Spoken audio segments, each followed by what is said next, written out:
실태 조사를 해보니까 이제 노인분들 4분 중에 1분 정도는 죽고 싶다라는 생각을 하는 것으로 나타났고,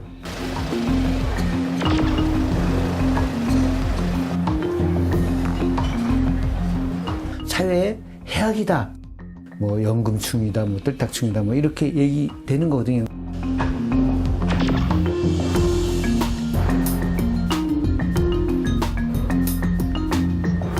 이제는 젊은 세대들이 노인 세대한테 얻을 만한 것이 없어요. 존경할 만한 가치가 없다는 거죠.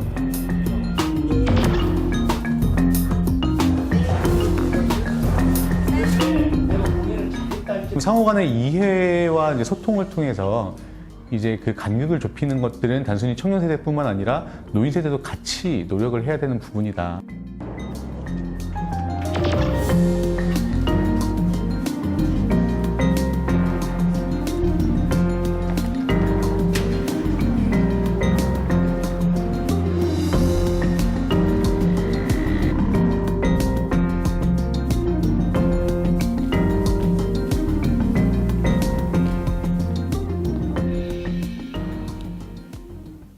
언젠가부터 사회적 약자로 불리고 있는 노인.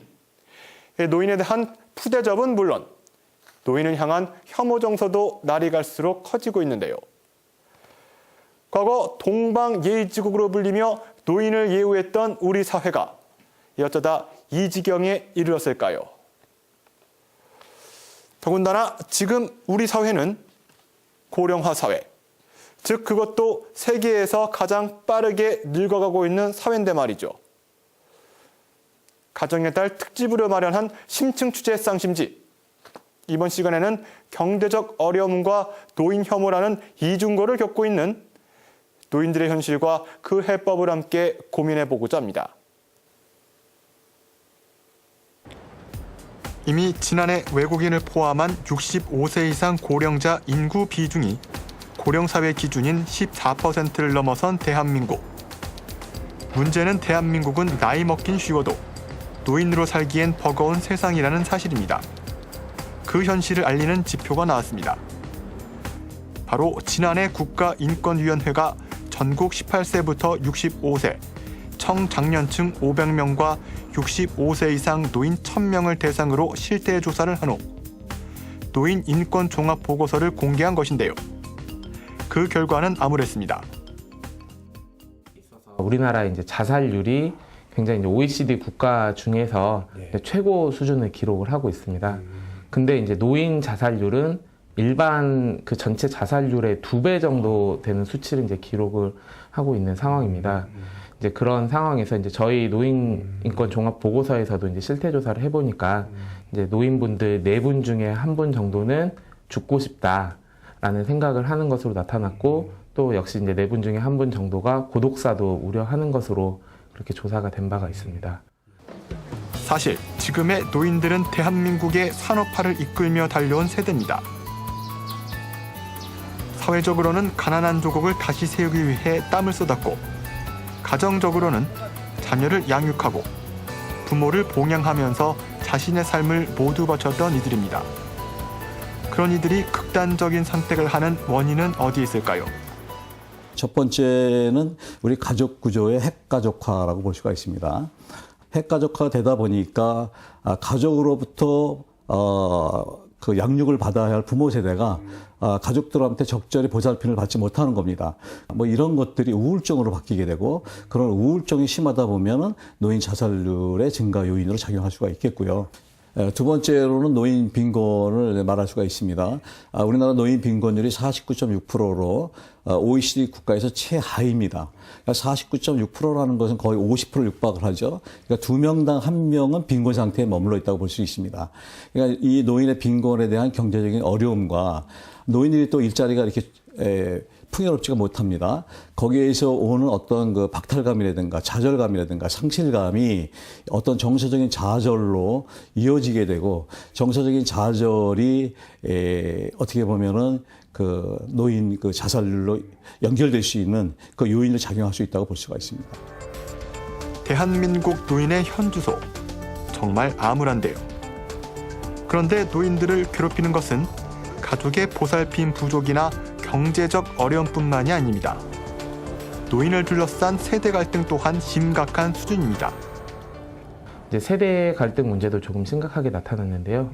이제 노인분들의 한 40%가 세대 간 소통의 어려움을 이제 호소를 하면서 이제 좀 청장년층과 대화가 잘 통하지 않는다라고 응답을 한 비율이 절반이 넘었습니다.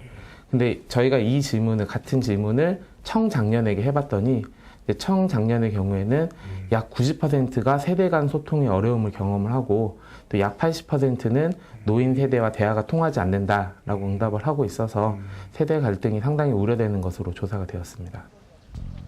문제는 세대 간 불통이 노인 혐오로까지 번지고 있다는 것인데요. 틀니를 하고 있는 노인이라는 뜻의 틀딱충, 청년층이 낸 세금을 연금으로 받아 쓰는 노인이라는 뜻의 연금충.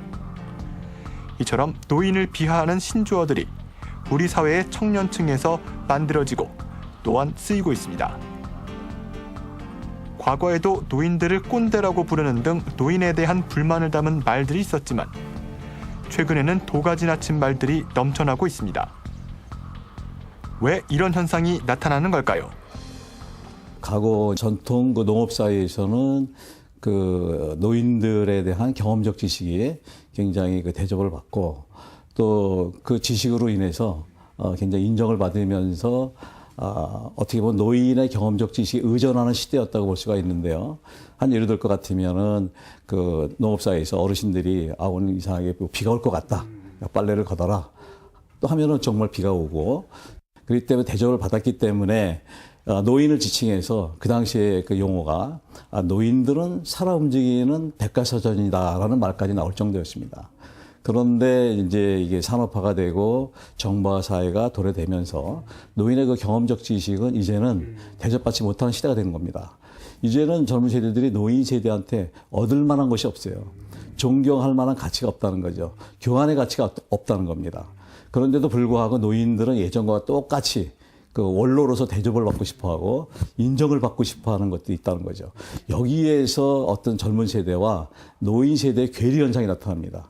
이 괴리 현상이 심화될수록 노인 혐오의 문제는 계속 대두되지 않을까 이렇게 생각을 해봅니다.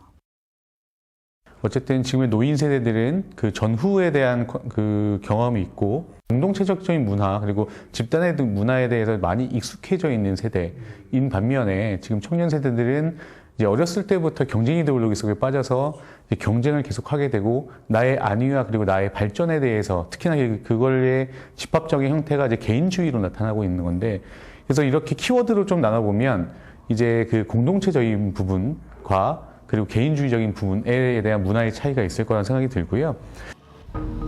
생계 유지조차 힘든 팍팍한 노후. 전통처럼 전해져 오던 경로의식이 사라지고 그 자리에 노인에 대한 혐오가 자리한 대한민국의 현실은 지금 이 시간에도 노인들을 더 옥죄고 있습니다. 그런데 특정 계층에 대한 혐오는 사실 우리 사회에 경직된 집단적 사고에서 비롯된다는 주장도 있습니다. 예를 들어서 이 노인이 이제 지하철에서 이제 임산부가 앉아 있는데 임산부인지 모르고 막 일어나라 막 호통치고 막 이러잖아요. 예. 예. 그렇게 되는데 그러면 그 한 개인의 어르신이 잘못을 한 거예요. 예. 근데 그거를 노인이면 전체가 그런 거. 그 한 개인의 일탈을 그 어떤 범주화 시키는 거예요. 예. 그 노인들은 다 저렇다. 예. 그 어떤 한 여성의 잘못인데 그것을 여성들은 다 저렇다. 아줌마들은 다 저렇더라. 하고 한 집단화 시키는 거예요. 예, 집단화 시키고 그 집단을 사회적으로 배제시키고, 예, 그 다음에 그 집단을 또 공격을 하고, 공격하면서 자기 쾌감을 느끼고, 또 자기가 속해 있는 집단의 좀 결속력을 강화하고, 예, 그러면 뭔가 이 사회가 안전한 것 같고, 예, 이런 것들이 좀 문제이죠, 사실은. 사실 국가적으로도 집단적 사고는 사회의 다양한 사고를 해치는 위험 요소가 되는데요. 집단 사고에 빠진 조직은 경직된 사고를 함으로써 합리적인 판단을 배제시키기 때문입니다. 물론 그 피해는 고스란히 그 조직으로 되돌아올 수밖에 없는데요. 이런 집단적 사고가 키운 우리 사회의 편견이 하나 더 있습니다. 연령 규범이라는 게 있어요. 그러니까 우리가 어린 아이 때는 뭐 이럴 거야. 또 학생 때는 공부를 열심히 해야 돼. 그다음에 뭐 결혼할 나이 되면 결혼을 해야 돼. 또 대학을 졸업하면 취업을 해야 돼. 노인이 되면 노인들은 의존해. 예, 그리고 또 냄새도 나 몸에서. 그다음에 또 지저분해. 예. 뭐 이런 이 연령에 따른 규범들이 우리 사회 안에 있잖아요. 예. 그 규범이 저는 이제 또 혐오를 일으킨다고 봐요. 그러니까 노인하면 생각내는 게 굉장히 이제 부정적이고, 예, 잘 씻죠. 그러니까 우리가 이제 할아버지 방에 들어간다, 할머니 방에 들어가면 뭐 냄새 난다 이런 얘기 먼저 하잖아요. 그 냄새 나는 걸 잘 씻지 않아서 그래. 그러니까 같이 밥 먹기도 불편해. 뭐 이런 것들. 그래서 저는 근데 그런 연령 규범이 또 이제 일을 하면서도 나거든요. 그러니까 연령 차별이라는 거잖아요.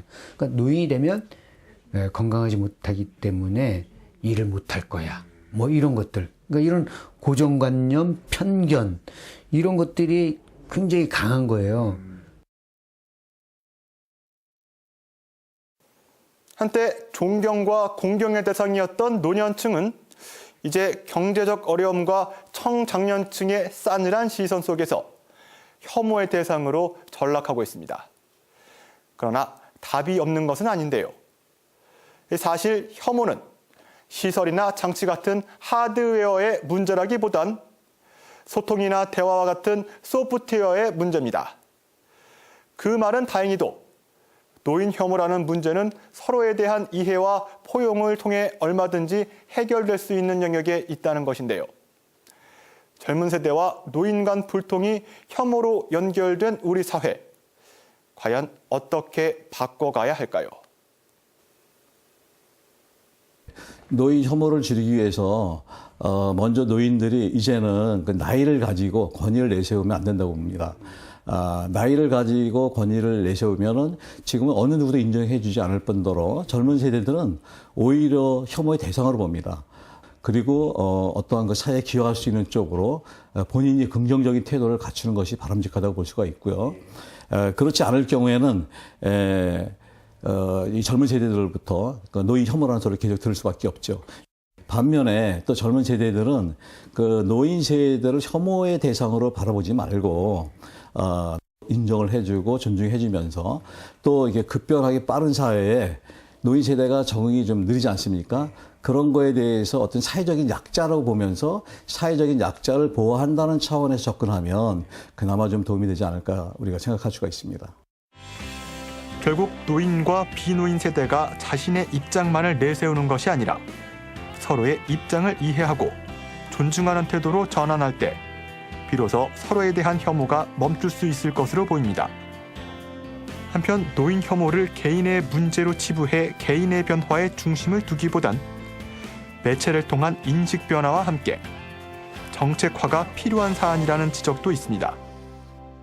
노인 혐오나 어떤 세대 갈등 문제를 해소하기 위해서는 먼저 세대 간의 서로 이해와 또 존중이 또 필요하다라고 그렇게 생각을 합니다. 그래서 이제 특히 이제 영화라든지 이제 드라마라든지 이런 매체 등에서도 사실은 노인의 이야기가 잘 나오고 있지 않은데 이제 전문가들이 이제 재현을 하기로는 이제 어떤 노인 개인들에 대한 그런 이야기들이 많이 이제 그런 매체로 이제 생산되고 또 확대되고 전파되면서 노인 세대에 대해서 이제 청장년층도 이해를 할 수 있고 또 이로 인해서 긍정적 이미지가 생기면 굉장히 좋을 것 같다라는 그런 제안들을 하고 있습니다.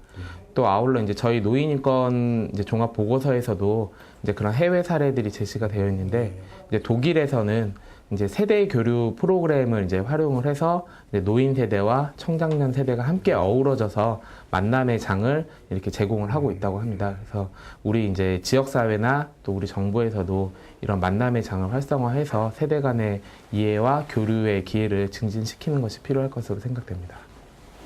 갈등의 원인은 일단은 접합 지점이 굉장히 좁기 때문에 가정 이후에는 만날 수가 없고 그리고 상대가 남이라고 생각을 하기 때문에 서로에 대한 이해와 존중이 거의 없는 그런 사회적 분위기가 있거든요.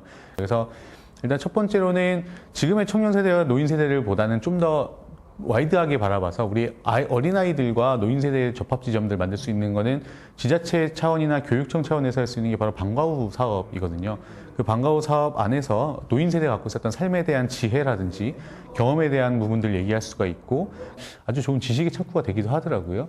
이제 그런 식으로 좀 최대한 많은 접합 지점들을 정부와 지자체에서 만들어서 그런 간극을 좁힐 수 있는 노력들을 제도적으로 해야 된다라는 게 이런 사회구조적인 갈등을 해결할 수 있는 방법 중에 하나가 아닐까 이렇게 생각을 해봤습니다. 노인 스스로 부양을 받는 부양 대상자라는 인식에서 벗어나 사회와 경제의 생산적 기여를 지속하거나 사회를 위한 기여 활동을 하는 계층이라는 인식을 갖는 것이 필요하다는 의견도 있습니다. 중요한 거는 그러면 이 혐오 당사자로 지칭되는 사람들이 또 이게 사회적인 역할을 하는 거죠. 이제 혐오의 핵심은 또 그거거든요. 이 사회가 발전해야 되는데 이 노인 집단들은 뭔가 연금이나 받고 사회에 기여하는 건 없다. 기여없고 사회에 해악이다. 그러니까 아까 얘기했던 뭐 그래서 뭐 연금충이다, 뭐 뜰딱충이다, 뭐 이렇게 얘기되는 거거든요. 그러니까 기여하는 게 없으니까. 예. 그러면 이 노인들도 뭔가 사회에 기여할 수 있는 소중한 존재라는 걸 이제 보여줘야 되는 거거든요. 그게 이제 사회적으로. 이제 그래서 저희 같은 경우는 이제 그 청년들 주거 문제가 심각하니까 그 주거 임대료를 그 보증금을 이제 무료로 해주는 그런 이제 시민 출자 운동에 어르신들이 뭐 1,000원, 2,000원 모아서 출자도 하게 되고 그다음에 뭐 시립병원이나 이런 데에 취약계층을 위해서 치료해달라고 어르신들이 또 1,000원, 2,000원 모아서 이렇게 후원하고 있는 거거든요. 그러니까 그렇게 해서 어르신들이 그냥 연금이나 받고 자기만 아는 이런 사람들이 아닌 모습을 새롭게 보여주는 거죠. 그런데 그걸 통해서 청년들도 이런 노인들도 있구나라는 걸 한번 이제 환기시키는 거고. 김밥을 팔아 모은 전 재산을 장학금으로 기증한 할머니. 일본의 사죄를 요구하며 바른 역사를 세우는데 온몸으로 싸워온 위안부 할머니들. 그렇게 우리 사회에는 이웃을 위해 혹은 불의와 싸우기 위해 자신의 모든 것을 내놓았던 노인들이 많았습니다. 이들은 우리 사회의 기여자면서 자부심이었습니다. 물론 노인들 모두가 매스컴에 등장할 만큼 커다란 기여를 할 수는 없습니다. 그러나 적어도 사회 속에서 긍정적인 모습을 보이며 함께 살아가는 모습은 만들 수 있는데요. 그 대표적인 경우가 바로 사회를 위한 봉사하는 어르신들의 활동입니다. 그중 남양주시 노인복지관을 통해 매년 수십 회의 공연을 펼치고 있는 시니어 뮤지컬 봉사단의 활동은 많은 주목을 받고 있습니다.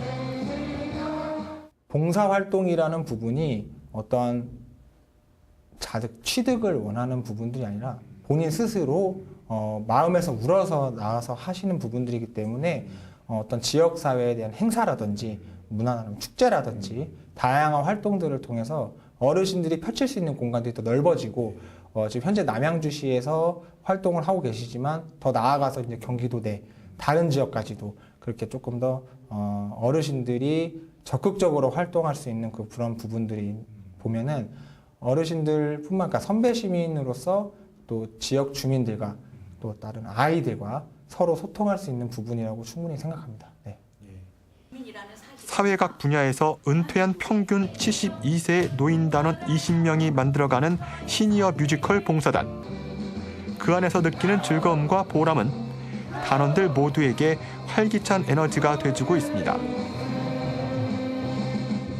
사실은 나이가 들면은 뭐 생각이 없잖아. 그리고 생각 없이 사는 거. 왜 그러면 뭐 자녀들이 다 자기들 생활을 하니까. 그런데 아무 생각 없이 정말 그저 먹고 자고 싸고 그건 너무 정말 동물이잖아. 이런 걸 함으로써 사람으로서의 늙어진 나이가 든 사람으로서의 보람이 있잖아요. 우리가 산다는 거는 뭔가 보람을 느끼고 살아야 허무하잖아. 좋지 않습니까? 그죠? 즐겁잖아요. 요양원이나 또 요양병원 같은데 근데 봉사를 가서 우리가 공연을 하고 저 나이를 꼭 이야기를 합니다. 제가 80인데도 이렇게 즐겁게 살라고 생각을 갖고 마음 자세를 가지고 이렇게 지내다 보면은 나이도 모르고 이렇게 건강하게 살 수 있으니까 용기를 가지시라는 그런. 사실 봉사단의 활동은 단원들 스스로의 삶과 건강에 큰 도움이 되고 있습니다. 그러나 그들의 활동을 자신과 봉사하는 대상에게서 멈추지 않습니다. 그들 역시 우리 사회가 노인을 바라보는 부정적 시각을 잘 알고 있기 때문입니다. 2011년도에 제가 대한노인을 이제 한번 찾아간 적이 있어요. 그때 뭐냐면 대한노인의 슬로건이 지금은 아니죠. 부양받는 노인에서 사회에 이바지 않은 노인으로 뭐라고 그러나 생각을 전환하는 거, 이런 슬로건을 내걸었어요. 그러나 그거는 구호에만 그친 거예요. 지금 볼 때는. 그래서 그 얘기를 한 거죠. 당신 대한노인의 슬로건이 이건데 문구보다도 우리가 행동으로 보여주는 이것이 더 현실적으로 먹혀 들어가지 않겠느냐라고 하는 열변을 토한 적이 있어요. 아직도 노인에 대한 인식이 그렇지 않습니까? 그거를 탈피하고자 저희들이 안간힘을 쓰고 있는 거죠. 잘 알아요. 사회가 우리를 어떻게 보고 있느냐라는 걸 잘 알고, 너무나 잘 알고 있기 때문에 이거를 어떻게 하면은 좀 소통을 하면서 이게 좀 의식 전환을 할 것인가라고 하는 생각을 항상 갖게 돼요. 우리 어르신들이 그 오래된 노하우, 삶의 연륜 이런 것들을 기반으로 해서 자신들이 그동안 가지고 있던 그 삶의 노하우들 있지 않습니까? 이런 것들을 다시 사회에 이렇게 좀 베푼다 그럴까요? 그래서 그 목적이 사회를 비추는 거울의 역할, 사실 시대를 좀 비춰주는 거울의 역할을 좀 해보자. 그래서 우리 후손들이 지금 참 너무 사는데 힘들지 않습니까? 그래서 사회의 그 어려운 문제들을 조금 우리가 뭐 정답은 줄 수 없지만은 이러한 상황, 이런 상황을 좀 비춰줌으로 해서 그런 보는 그 관객들이 우리가 지금 어떤 시대를 살고 있는지 그 거울 역할을 하려고 합니다. 시니어 봉사단의 활동이 노인 혐오를 줄이는 데 크게 도움이 된다고 저는 볼 수 있습니다. 젊은 세대들이 바라보는 노인 혐오의 시각은 노인의 부정적인 그런 상황에서 바라볼 수 있다고 볼 수 있거든요. 그런데 노인 세대들이 자기 나름의 봉사활동을 통해서 어떤 사회활동에 기여를 하고 사회 기여를 한다고 하는 것은 노인의 긍정적인 면을 제공해 주는 거기 때문에 그런 면을 바라볼 때 노인에 대한 인식이 변화되고 혐오에 대한 것이 감소될 수 있다고 볼 수가 있습니다. 그런데 중요한 것은 노인들의 그 봉사활동이 사회적 합의가 이루어지는 그러한 활동이 되어야 되고, 그런데 그렇지 않고 일방적인 활동이 된다든가 아니면은 도가 지나친 활동이 됐을 때는 오히려 역효과가 있다라는 것도 우리가 잊지 말아야 될 겁니다. 살다 보면 누구나 노인이 될 수밖에 없는데요. 노인 혐오는 결국 부메랑처럼 언젠가는 우리 자신에게 돌아올 수밖에 없습니다. 과연 노인과 비노인 세대, 이 사이의 갈등이 아닌 이해를 채우기 위해서 필요한 것은 무엇일까요? 노인도 한때는 청년이었고 또 청장년도 언젠가는 또 나이가 들어서 이제 노인이 됩니다. 그리고 이제 노인에 대한 혐오는 결국 차별과 배제로 이어져서 또 우리 사회의 인권 수준을 또 떨어뜨리는 그런 결과를 가져오게 됩니다. 그래서 세대 상호 간의 교류와 또 이해와 존중과 배려의 장이 마련이 돼서 또 우리 사회에서 이런 혐오나 차별 문제들이 없어지기를 좀 바라며 저희 국가인권위원회에서도 이런 혐오와 차별 문제에 대응하기 위해서 적극적으로 노력하겠습니다.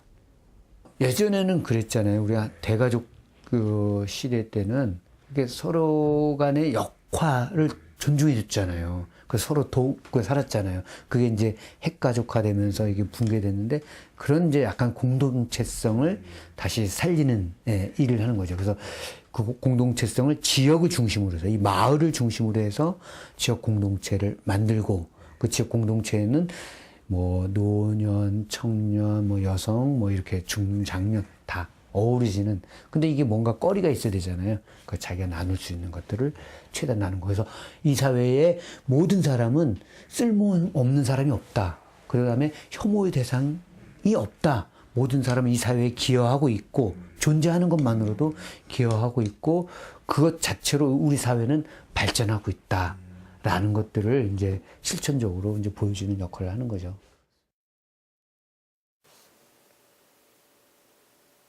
늙는 거 한순간이다. 나도 몰랐다. 내가 이렇게 나이 먹을 줄. 얼마 전 종방된 드라마 눈이 부시게에 나온 주인공의 충고의 말이자 후회를 담은 명대사입니다.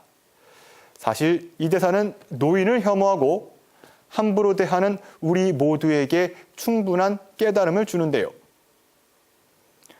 노인을 존중하는 것, 그것은 결국 미래의 우리를 존중하는 것이 될 텐데요. 물론 노인 스스로도 나이를 무기 삼기보단 다른 세대를 배려하는 마음을 가져야 할 것 같습니다. 혐오를 멈추기 위해 필요한 것, 그건 서로의 마음을 여는 배려일 테니까요. 심층 취재 쌍심지, 오늘 순서 여기서 마치겠습니다.